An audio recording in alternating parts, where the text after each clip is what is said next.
Bismillahirrahmanirrahim. Dear audience and respected judges, Assalamu alaikum. My name is Dr. Laiba Asif and I am a first year resident at Mughalai Hospital, Lahore.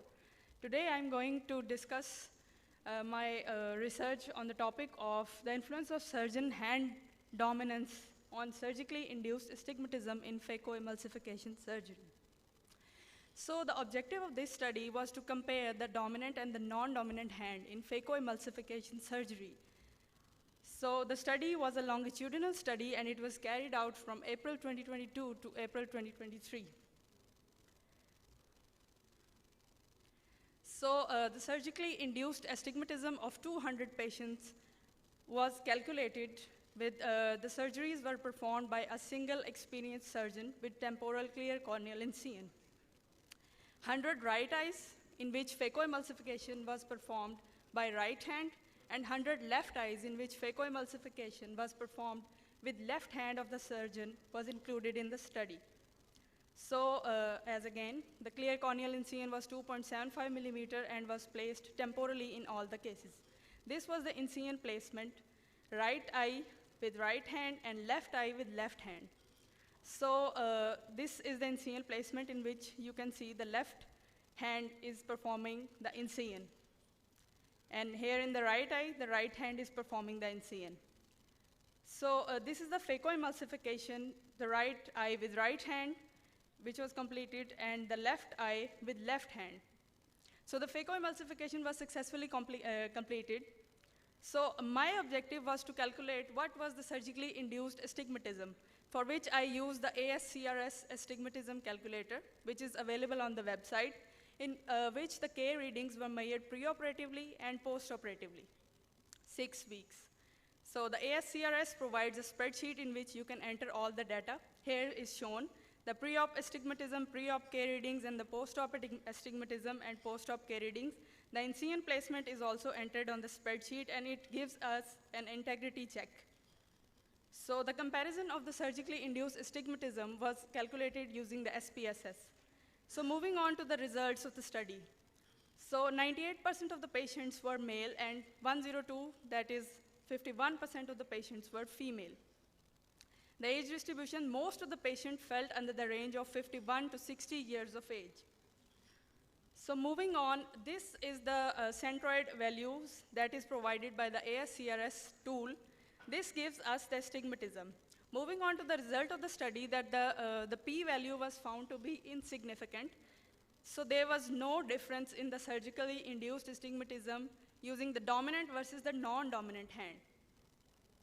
So there was a non-significant difference between the two hands. So why did I conduct this study? Moving on, everyone will think that why not move the position, why use the left hand?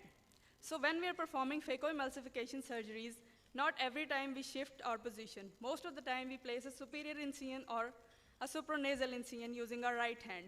For a right-handed surgeon, it would inherently be okay to perform the surgery using a superior or a supranasal incision. This will limit our ability in the patients where we have to reduce the surgically induced astigmatism. We can use this superior approach in the patients who have with the rule astigmatism, in which we would place the incision superiorly at 90 degrees. But in patients in which the steeper axis is not on the 90 degrees, it would be difficult to perform the surgery with a temporal incision with the right hand without changing the position. So my message for all of you, for all of us residents, is to train your non-dominant hand. Increase the dexterity of the non-dominant hand and able to know your SIA, surgically induced astigmatism. There is a calculator and a spreadsheet. Just enter your K readings pre-op, post-op, and know your surgical astigmatism, because if we cannot correct the already existing errors, at least we should not induce new ones. Thank you. Doctor, very interesting subject I think you chose. I was always fascinated by this thing that what about the left-handers who are doing surgery? And just to give you an example, one of our leading ophthalmologists, Dr. Mazhar Ishaq, he's left-handed. So I was always thinking that, his SIA is less or ours is less, but I think you have made it clear that being left-handed or right-handed would not make the difference. But still, it is a very fascinating subject. Yes, we can train our left hand initially when we are in training, and it will be very easy for us to plan the NCN placement if we train our non-dominant hand as well. Take-home message is again the same, that you have to be prepared with both your hands, Yes. and they should be equally good. So that is, I think, the Yes. take-home message. I have a question. Did you notice your complications, post-op complications? Were they more in the non-dominant hand? In compared all to the of right these hand? 200 cases, there were no complications like PCR or anything. This surgery, basically, this study I performed on a very experienced surgeons in CN. So there were no complications. Dr. Saab, I can tell you my experience that it is always difficult for me to do it with the non-dominant hand. The time of surgery is more, and the results are okay, but the time of surgery is definitely more. Yes. And it gives you jitters at times. And I think that I should have done it with my right hand. Yes, sir. Thank you.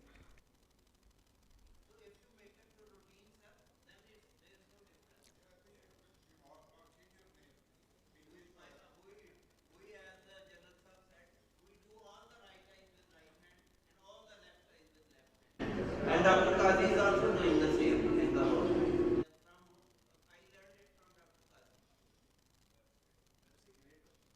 Sir आपके जैसे surgeons तो बहुत कम होते हैं. I remember मैंने एक दफ़ा left से करने की कोशिश की थी और मेरा पीसी रेंट हो गया था.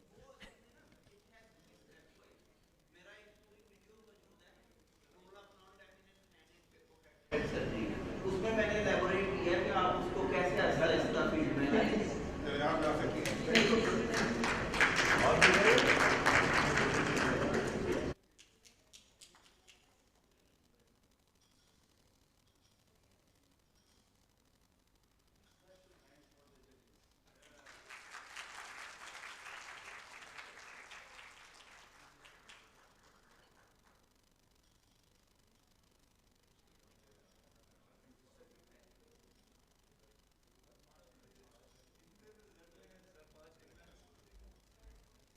बिस्मिल्लाहिर्रहमानिर्रहीम.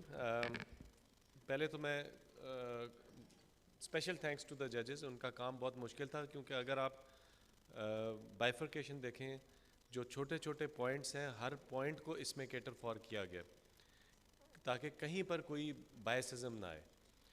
तकरीबन 20 पॉइंट्स हैं जिनके किसी का आधा नंबर है, किसी के 2 नंबर हैं, किसी का 1 नंबर है, और उनको इस तरह से प्लान किया गया कि एक ओवरऑल जो आपकी परफॉर्मेंस है उस पे वो बेस हो जाए. एक चीज़ बड़ी क्लियरली आप एक चीज़ को समझें कि अभी यहाँ थर्ड प्राइज़ भी मिलेगा, सेकंड भी मिलेगा, फर्स्ट भी मिलेगा. There are no winners and no losers. जिन लोगों की प्रेजेंटेशन एक्सेप्ट हुई है और उन्होंने यहाँ पे आकर उसको प्रेजेंट किया, दे आर ऑल विनर्स. और स्पेशली जो इस दफ़ा की कॉन्फ्रेंस है और ये जो आज का दिन है, जो साइंटिफिक कमेटी थी उसमें जो पेपर्स आए थे, सिर्फ मैं पोस्ट ग्रेजुएट या अंडर ग्रेजुएट की बात नहीं कर रहा, मैं कंसल्टेंट्स की भी बात कर रहा हूँ. 1/3 of the papers were accepted. और मैं ख़ुद साइंटिफिक कमेटी का मेंबर हूँ और मुझे शर्मिंदगी भी हो रही है और खुशी भी हो रही है ये बताते हुए कि मेरा अपना पेपर एक्सेप्ट नहीं हुआ. तो रीज़न, तो अगर आप लोगों का पेपर एक्सेप्ट हुआ है और आप लोग यहाँ पे आके आपने इसको पढ़ा है, तो ट्रस्ट मी कि आपके जो टॉपिक था उसकी वेटेज थी जिसकी वजह से वो एक्सेप्ट हुआ है. और कई लोग हैं जिनका नहीं हुआ. नेक्स्ट टाइम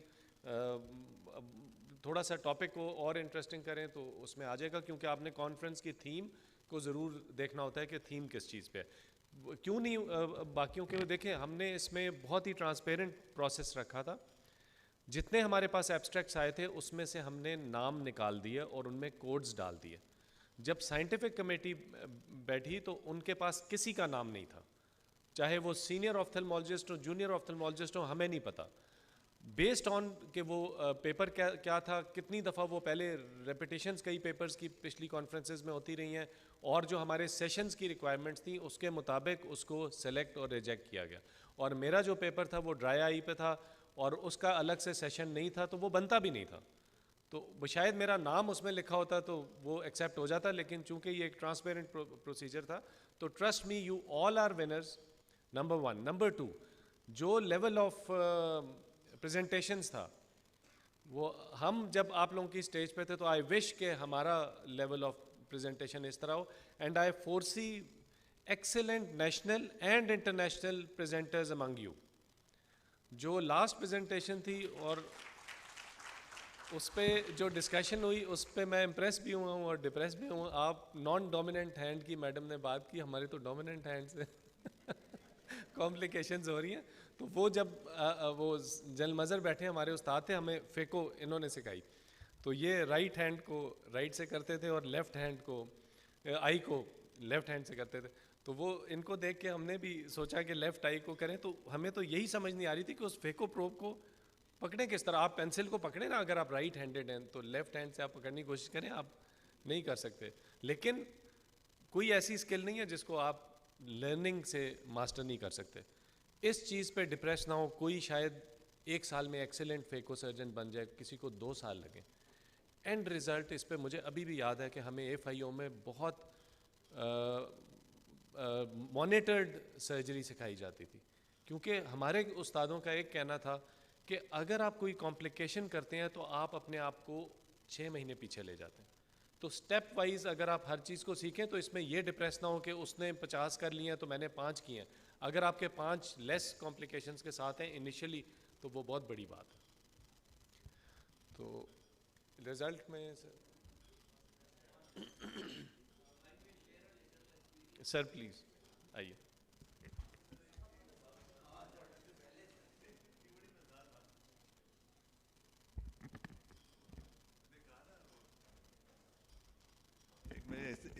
जो एक छोटी सी बात में याद है, मैंने कहा कि वो बताऊं सारों को कि ये लेफ्ट हैंड राइट हैंड का मेरे से बड़ी दुनिया पूछती थी क्या, what is the reason, how have you learn this thing. तो मैंने किसी को बताया, असली उसकी मैं बैकग्राउंड बताऊं उसकी है कि वो है कि मैं अपने वालिदैन का बड़ा शुक्रगुजार हूँ इसमें। भाई अब ये ना सोचेंगे कि वो इसलिए शुक्रगुजार हूँ कि मेरे घर में जब मैं ये सारे में जानते हैं मैं खाने का ज़रा शौकीन थोड़ा सा ज़्यादा हूँ, तो जब basically I am a lefty, तो जब मैं तेज़ खाने की कोशिश करता हूँ तो एकदम मैं, वालिदैन हमेशा बच्चे को क्या कहते हैं, अपने राइट हैंड से खाओ। जब मैं तेज़ खाने की कोशिश करता हूँ बहनों के, तो सारा मैं हमेशा फिर लेफ़्ट से शुरू कर देता था। जब लेफ़्ट से शुरू करता था सारी दुनिया कहती थी, वो अम्मी और सारे कहते। तो मेरी एक बहन थी, वो मेरे फादर को बताती थी कि जब मैं चेंज करता हूँ तो वो फिर ना कांटे से मेरे हाथ में मारा जाता था। And then what happened was that, वो जो एक और था कि मुझे जब मैं KG में गया तो मुझे दूसरी सिखाया गया, उन्होंने कहा जी राइट से लिखा करो। तो वो एक इस तरह से चीज़ें हो कि मेरा ख्याल है मेरे दिमाग में ना मुझे पता है मेरा डोमिनेंट कौन सा है, नॉन डोमिनेंट है। तो that is one of the reason. तो कुदरत ने बनाया। लेकिन आई मस्ट अप्रिशिएट जो जिस तरह बात की है अपने शहजाद ने कि जी the level of your papers are excellent and you should not worried about this thing. And I still remember there was one trainee जिसने ना कॉर्नियल ट्रांसप्लांट पे किया था। I don't know whether she is sitting here और not. हाँ, आपने किया था। Let me tell you, when I was doing training in 1985 I had a presentation, हम CPC करते थे and that was on corneal transplant and I presented it. तो मैं उसको देखूं और आपका आज का देखूं तो अगर we can't even match you, so you are very much blessed with what you have got and that's why आप लोगों के स्टैंडर्ड इंशाल्लाह बहुत ऊंचे हैं। जैसे शहजाद कह रहे हैं, we would like you to go into the next stage of going from national to international level, and you have all the capabilities of doing it, inshallah. Sir, I am.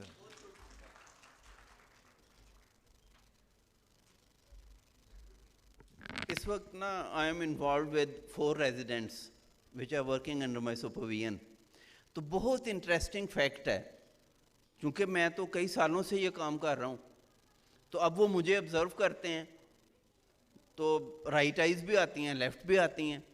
तो बहुत इंटरेस्टिंग चीज़ मैंने एक experience की कि मैंने उनको अपनी, और मैं उनको कभी अपनी सुपरविजन के बगैर एक स्टेप नहीं करने देता। I am always there with observoscope, and we have excellent Hugstrite microscope with 2 LCDs and excellent observoscope। तो सारा कुछ अंडर सुपरविजन हो रहा होता है। बहुत इंटरेस्टिंग चीज़, कि उनको मैंने जब डे 1 से इनकलकेट किया कि आपने लेफ़्ट आई का कट लेफ़्ट हैंड से लगाना है और राइट आई का कट राइट हैंड से लगाना है, वो चारों रेजिडेंट्स लेफ़्ट हैंड का beautiful astigmatically neutral cut left hand से लगाते हैं और राइट हैंड का राइट आई का राइट हैंड से लगाते हैं। अभी फेको की स्टेज पे वो नहीं आए। रेक्सेस तो मैं भी हमेशा राइट हैंड से अपने डोमिनेंट हैंड से करता हूँ। तो मैंने ये नोट किया है कि अगर आपके कैरियर के शुरू में ये प्रैक्टिसेस इनकलकेट हो जाएं तो आपके दोनों हैंड्स ऑटोमेटिकली ट्रेंड हो जाएंगे। और अगर आपका non dominant hand well trained हो तो सिर्फ फेको प्रॉब्लम नहीं है, वो सेकंड इंस्ट्रूमेंट के साथ भी बड़ा वाइटल रोल प्ले करेगा। Thank you. Of all the bounties Allah Almighty bestowed upon the mankind, sight is one of those which instills imagination, inculcates perception, and allow us to see the wonders of nature. Losing one's eyesight is one of the biggest morbidities one can have. I, Dr. Taimur Ashraf Khan from Combined Military Hospital, Peshawar, I'm a resident of ophthalmology. I shall be giving my today's presentation on the topic of ophthalmic surgical simulation, a new era of hands-on surgical training. This shall be the sequence of my presentation.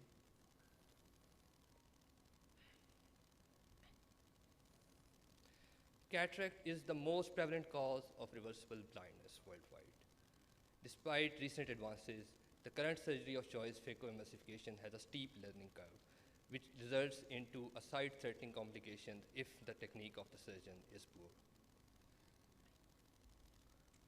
For ages, surgical training was based on Hill-Sturt principle. That is, a novice surgeon is trained under the supervision of a senior supervisor, and he is taught step by step each and every surgery, and which is an effective method, but it is less efficient. There are newer methods available, like use of phaco-simulators for surgical training.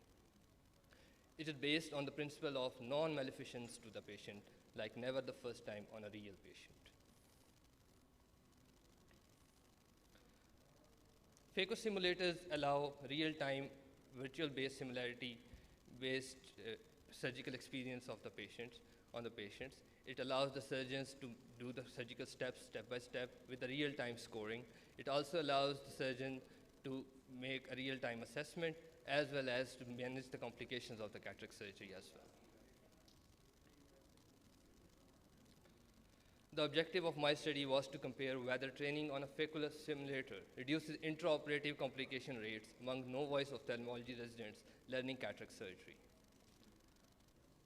It was a quasi-experimental study carried out at Armed Forces Institute of Ophthalmology, Rawalpindi, from January 2023 to August 2023. WHO sample size calculator was used to calculate the sample size. Patients were divided into two groups, Group A and Group B. In Group A, all the patients were operated for cataract surgery with phacoemulsification surgery by surgeons who were simulator trained. The Group B, the surgeons were simulator naive.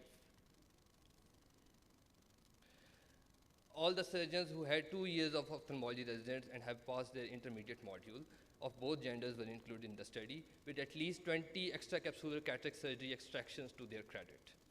Any patient, any surgeon who had prior experience with the phaco surgery or prior simulated training on a phaco simulator were excluded from the study. Outcomes were measured in terms of per-operative complications rates of the patients.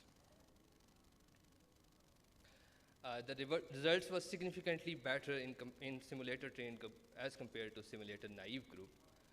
The result of complications was like corneal edema was in 3 patients in simulator-trained group as compared to 7 patients in simulator-naive group. Posterior capsular tear occurred in 3 patients in simulator-trained group as compared to 6 patients in simulator-naive group. Vitreous prolapse occurred in 2 patients as compared to 4 patients in simulator-naive group, and similar frequencies in iris prolapse, iris burn, and nucleus drop. This phaco-simulated training is based on the principle of never the first time on a real patient. It allows us to learn from our mistake without even making them. It is a module-based training with a staircase difficulty, which allows us to gain our surgical skills step by step. It also allows the surgeon to manage the complications of cataract surgery as well. There are other options available like use of goat eyes and rabbit eyes for wet lab, use of reusable surgical models, and other models of phaco simulators in the market as well. I would like to conclude that the addition of surgical simulation training is associated with a significantly reduced rate of complications, including posterior capsular tears among novice postgraduate ophthalmology residents.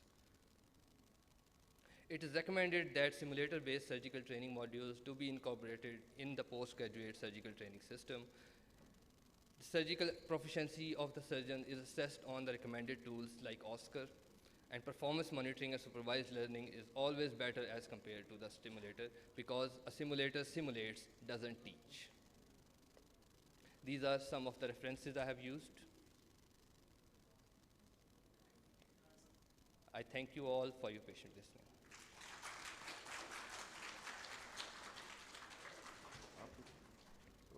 Doctor, which year are you in? You are training of which year now? Sir, I'm a fourth-year resident. Fourth year. in So, ophthalmology. did you use the simulator or you've done the wet labs over there? In your Sir, lab? we use simulator in FIO. So, do you use the actual phaco probes for the simulation, or there are some other things? Sir, actually, it is a closed system, the eyeball, closed eyeball under the microscope. It is a completely virtual stimulator base. You insert a probe, it looks like an actual probe. Okay. So, have you done a wet lab as well? I have done the wet How do you lab. compare the two? Sir, I guess the wet lab is very good for the suturing and those steps which are not available on the phaco simulator. But for the Rexes, this phaco simulator is extremely good. There is a remarkable difference in your surgical skills. Even the simulator makes a profile of you, and you keep on knowing that, the graph of your skills are increasing, and it can be shown to your supervisor as well. Thank you. Thank you so much.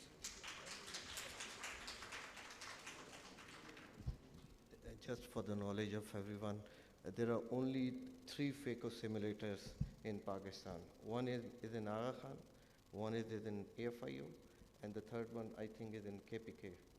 So this is a very good machine, provided the trainer first uses it himself, because it has a learning curve, and only once he's trained, because this is a very, very expensive machine. And both the probes, they look alike, and you can always change on the computer whether you want to make this handpiece as a phaco handpiece, or you want to have it as a Utrata or whatever. Thank you very much. We'll have the next speaker, please. कौन है? नाम बताइए doctor साहब.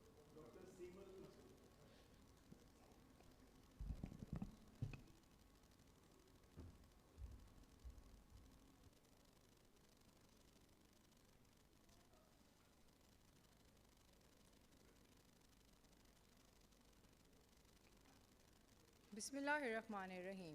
I am Dr. Komal Iruj Malek, resident, Fauji Foundation Hospital, and today the topic of my presentation is saving eyes to suprachoroidal space.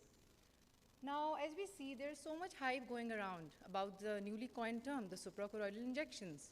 But do we really know what the suprachoroidal space is? I'm sure my fellow colleagues are still struggling with that. So today, let's explore this. The suprachoroidal space is a potential space between the sclera and the choroid that transverses the circumference of the posterior segment of the eye. As seen in this diagram, the inner layer of the choroid is the Bruch's membrane, which is a compact layer. However, the outer layer is the suprachoroidal space, which is a zone of more transition. Now, the suprachoroidal drug delivery system. It is a novel approach currently in development. The drug is injected between the sclera and the choroid. The space was first shown by Pohl in 1986, but later, Inmol and Olson also made this path popular. Now, the nominal thickness of the suprachoroidal space is 35 micrometers, so that the choroid can slide against sclera during accommodation. Under the normal physiological conditions, the suprachoroidal space is collapsed due to the intraocular pressure. It also has a role in maintaining the IOP through the UV scleral outflow. Because of this, it has a tendency to expand and contract in response to the presence of fluid, which later empties into the posterior segment of the eye. Now, this is an OCT scan of a healthy 67-year-old patient, in which the suprachoroidal space is shown as a hyporeflective band between the outer border of the choroid, which is shown by the white arrow, and the inner border of the sclera, which is shown by the black arrow. The benefits of targeting the suprachoroidal space includes a targeted approach to the posterior segment of the eye. The drug remains compartmentalized within this space, away from the non-diseased tissues, and minimal penetration into the anterior segment, thus providing a more favorable side effect profile. Next is the bioavailability. Now it provides high bioavailability within the suprachoroidal space and targets the choroid, the retinal pigment epithelium, and the retina. Because of this, a lower drug dose produces similar efficacy as compared to the intravitreal route. Some other benefits of the suprachoroidal space includes a minimal invasive technique and a safer approach because it does not require entry into the vitreous. Now, the different methods we use in the suprachoroidal drug delivery system includes all three, which I'm going to elaborate. The injection includes hypodermic needles. These are highly user dependent. Then we have microneedles. These are simpler. However, the thickness of the needle is matched to the thickness of the conjunctiva and the sclera. Now, coming to the custom-made needles. These needles we have been using in our hospital, Fauji Foundation Hospital, for the past 4 years and have been included in my study, which was the efficacy of suprachoroidal triamcinolone in refractory cases of cystoid macular edema. Now, I'll show you a brief video how we used to make these. So, can you please play the video?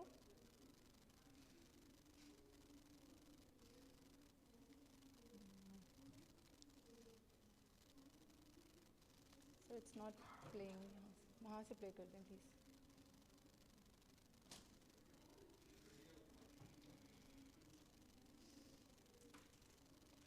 Now we use the 18-gauge butterfly cannula.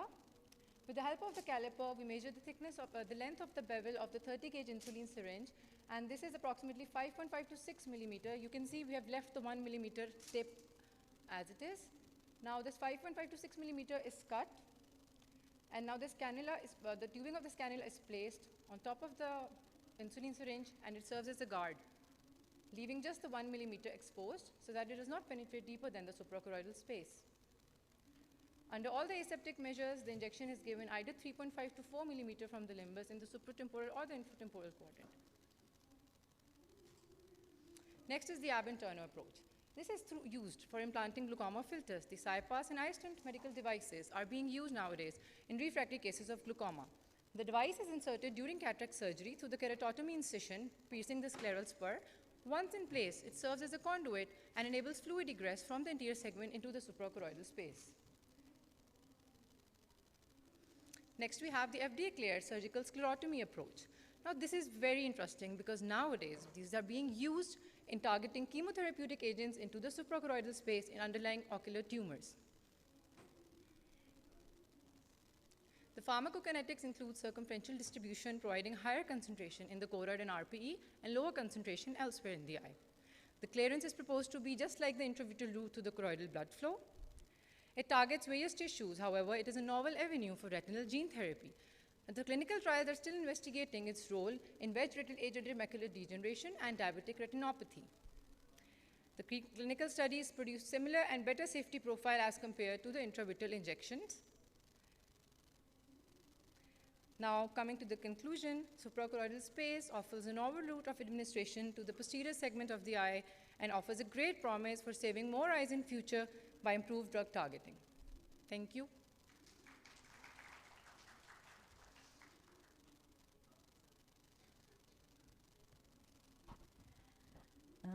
Dr. Komal? Yes, ma'am.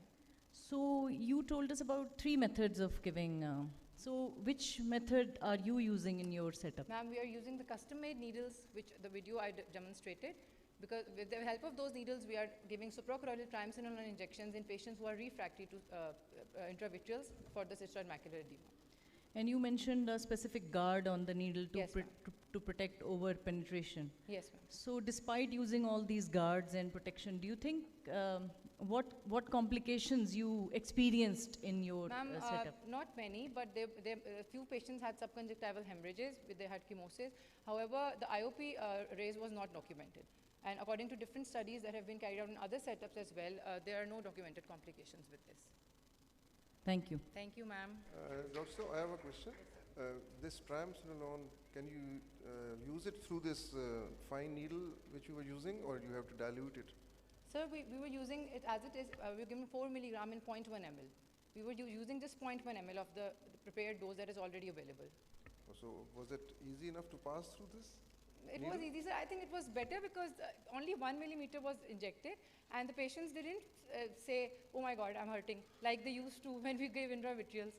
So, per person, it was very satisfying while injecting. Thank you, sir.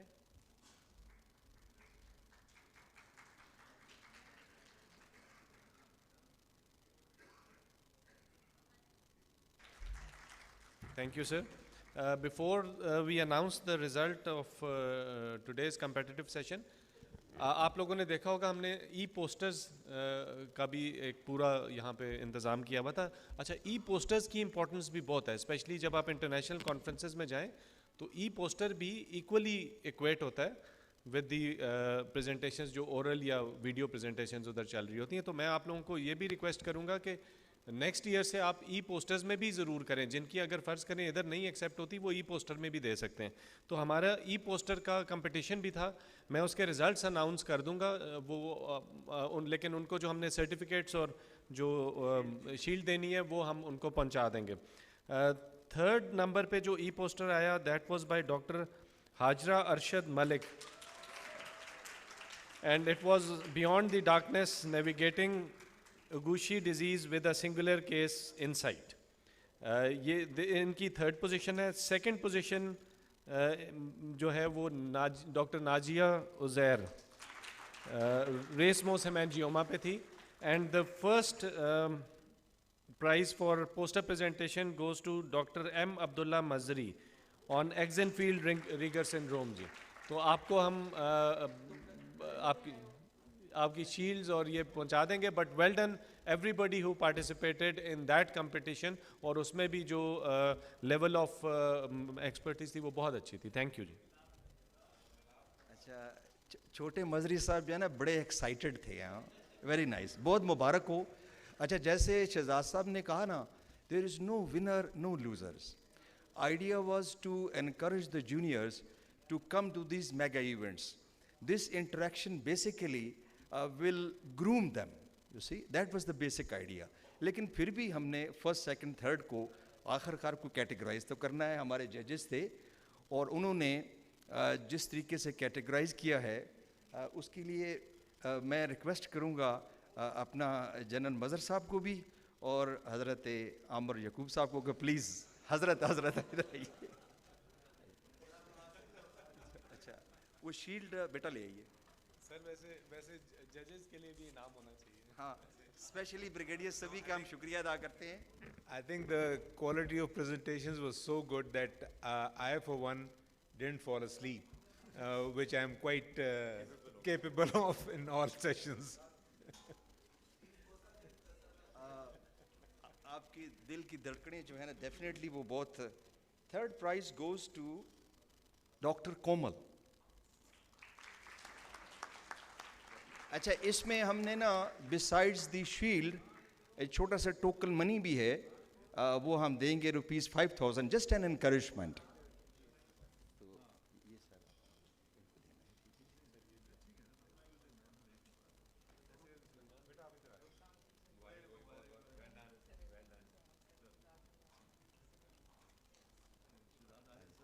Sir आप भी आए sir please. Brigadier साहब, राशिद साहब आप भी आ जाए please.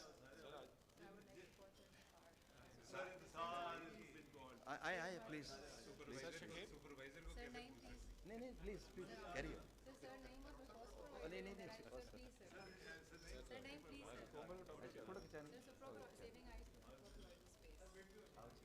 थोड़ा उस तरफ हो जाइए सर, थोड़ा सा उस तरफ हो जाइए, उस तरफ हो जाइए.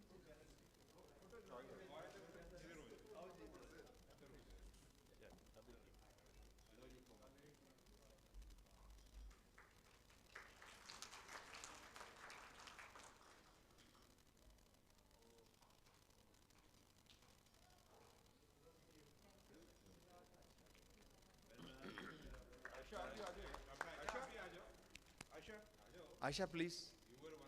The second prize is Dr. Taimur Ashraf.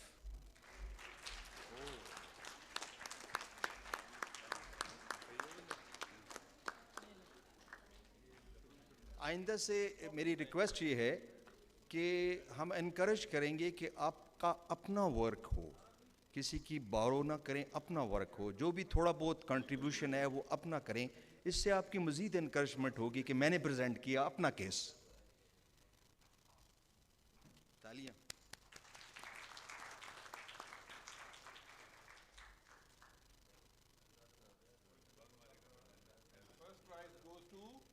And first prize goes to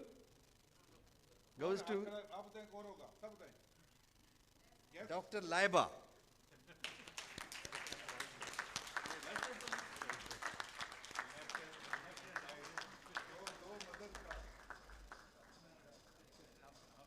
ये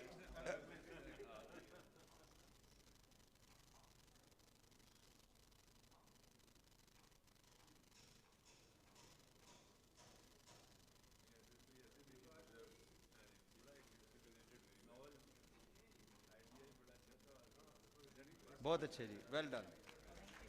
अच्छा, इसमें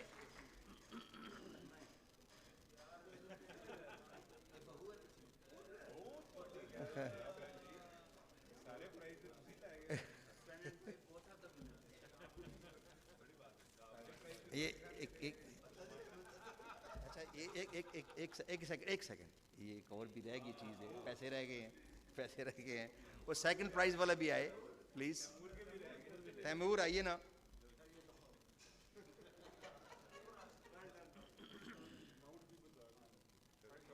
अमाउंट नहीं 10,000 फर्स्ट 15,000 है और ये 10,000 है।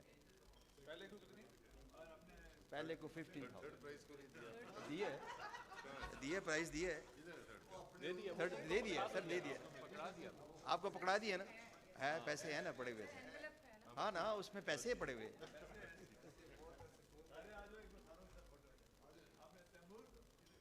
आप भी आए जितने भी हैं ना, आप प्लीज। इसके बाद बाकी सारे भी आ जाएंगे, जितने बाकी सारे जितने भी हैं प्लीज आ जाएं, कोई बात नहीं, आगे बैठ जाएं, वो नीचे कर आ जाए प्लीज, कम ऑन। सर आप इस अच्छा, सर्टिफिकेट और शील्ड जो है ना वो बाकी लोगों के लिए भी हैं, they can collect from there, you see, वहां से ले लें। हाँ, इवेंट से।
रिकॉर्ड में होने चाहिए।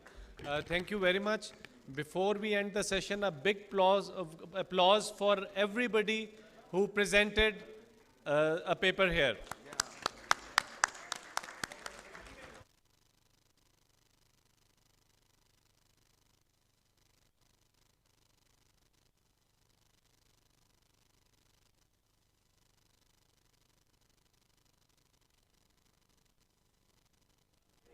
ई पोस्टर वाले जिनका प्राइजेस थे, अगर वो इधर अवेलेबल हैं तो काइंडली वो भी आ जाएं यहीं पे।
ई पोस्टर का थर्ड, सेकंड और फर्स्ट प्राइज वाले थे, अगर वो इधर हॉल में मौजूद हैं तो आ जाएं, उनके साथ पिक्चर लेनी है।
अंडर ग्रेजुएट्स अगर अवेलेबल हैं तो वो आ जाएं पिक्चर के लिए जी।